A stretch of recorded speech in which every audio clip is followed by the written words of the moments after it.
প্রিয় দর্শক, দেখতে পাচ্ছেন এই মুহূর্তে শাহবাগের ঠিক সামনে অবস্থান করছে।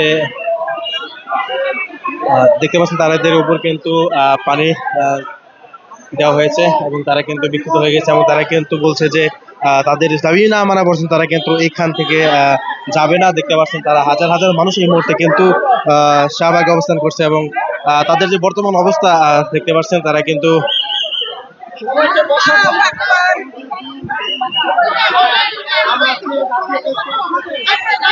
আমরা রাজপথ ছাড়বো না।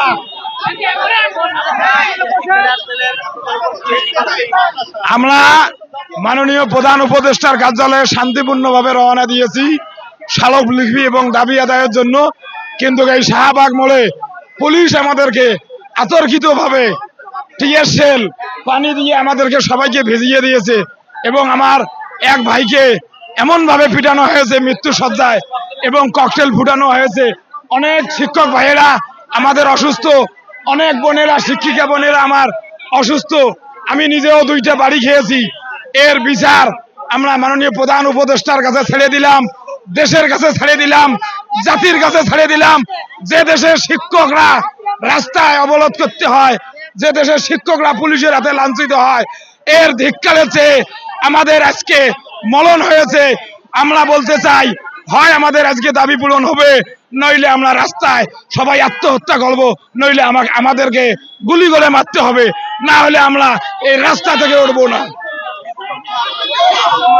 আমাদের একজন ঢাকা মেডিকেল কলেজে মৃত্যু সজ্জায় এই মাত্র সংবাদ শুনলাম, আনোয়ার নামে একজন মৃত্যুবরণ করেছে। 4 জন মৃত্যু সজ্জায় এবং অনেকে বিনা চিকিৎসা। আমরা চিকিৎসাও নেব না, বিনা চিকিৎসায় দরকার হলে এখান থেকে আমরা মৃত্যুবরণ করব, লাশটাও নিয়ে যাব না যতক্ষণ পর্যন্ত আমাদের একটা সমাধান না হবে।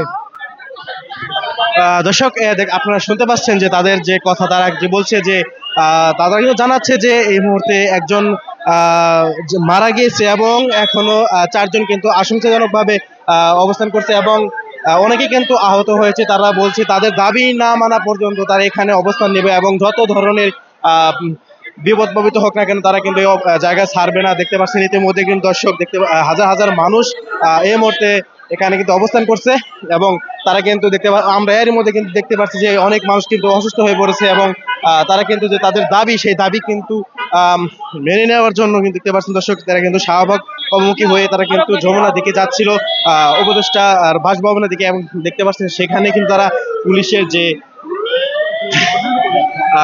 পুলিশের উপরে কিন্তু তারা কিন্তু হয়, দেখতে পাচ্ছেন তাদের উপর কিন্তু পানি নিক্ষেপ করা হয়। দেখতে পাচ্ছি যে পানি কামান এবং তারা লাঠি চার্জ করা হয়, সেটা কিন্তু আমরা জানতে পারি। দর্শক, দেখতে পাচ্ছেন এই মুহূর্তে আমাদের দেবো আর কোনো সারগুলি আমরা প্রধানমন্ত্রী কি নির্দেশনা দেয় সেই অনুযায়ী আমরা পরবর্তী পদক্ষেপ নেবো। প্রতিমধ্যে প্রশাসন আমাদেরকে বাধা দেয়, বাধা দেওয়ার কারণে আমার লোকজন বসে পড়ে, সেখানে বসে পড়ার পর তারা আমাদের শিক্ষকের উপর জল কামান নিক্ষেপ করে। তারপরে শিক্ষক যখন সরে না, তখন এই পুলিশ বাহিনী আমাদের শিক্ষকদের উপর রাবার বুলেট নিক্ষেপ করে। রাবার বুলেট নিক্ষেপের পরেও যখন পুলিশ হতেছিল, তখন আমাদের নিরীহ শিক্ষিকাদের উপর লাঠিচার্জ করে। এই লাঠিচার্জের আঘাতে, রাবার বুলেটের আঘাতে আমাদের শতাধিক শিক্ষক আহত, তারা মেডিকেলে কাছে আসছে। এখনো 8 দিন থেকে আমরা রাজপথে শুয়ে আছি এই ঠান্ডায়। কোনো প্রশাসন বা সরকারের মহল আমাদের খোঁজখবর না নেওয়ার কারণে আমরা আজকে যাচ্ছি প্রধান উপদেষ্টার কার্যালয়ে, তাকে আমরা স্মারকলিপি দেবো। জানি না শিক্ষক কেন আমাদের উপর লাঠিচার্জ করলো। আমরা শিক্ষকদের অনুরোধ করছি আপনারা আমাদেরকে যাইতে দেন, যাইতে না দেন আমরা বসে পড়বো এখানে। তারপরেও তারা কেন জানি আমাদের উপর প্রশাসনিক নির্যাতন করলো, যেটা আসলে আমাদের কাম্য ছিল না।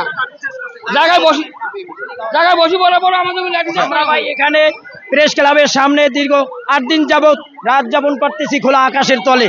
আজকে আমাদের প্রধান উপদেষ্টার কার্যালয়ে পদযাত্রা গমন করি, তখন পথের মধ্যে এই শাহবাগে পুলিশ আমাদেরকে ব্যারিকেড দিয়েছে যে সামনে আর যাওয়া যাইবে না। আমাদের শিক্ষক তারা সকলে জায়গায় যখন বসে পড়ছে, তখন তারা লাঠি চার্জ করছে তাদের উপর। অন্যায়ভাবে শিক্ষিকা শিক্ষক অনেক শতাধিকের মতন তারা আহত হয়েছে, তাদেরকে মেডিকেলে পাঠানো হয়েছে। আমাদের ন্যায্য দাবি স্বতন্ত্র ইবতেদায়ী মাদ্রাসা জাতীয়করণ করতে হবে। কেননা স্বাধীনতার পর থেকে আজকে 54 বছর অতিবাহিত হওয়ার পরে আমরা আমাদের দাবি আদায়ের জন্য রাজপথে এসেছি যে স্বতন্ত্র ইবতেদায়ী মাদ্রাসা জাতীয়করণ করতে হবে। কেননা সরকার বিগত দিনে একই পরিপত্রে 84-85-তে স্বীকৃতি দেওয়ার পরে সরকার ধাপে ধাপে 65,567টা প্রাইমারি জাতীয়করণ আওতায় নেওয়া হচ্ছে।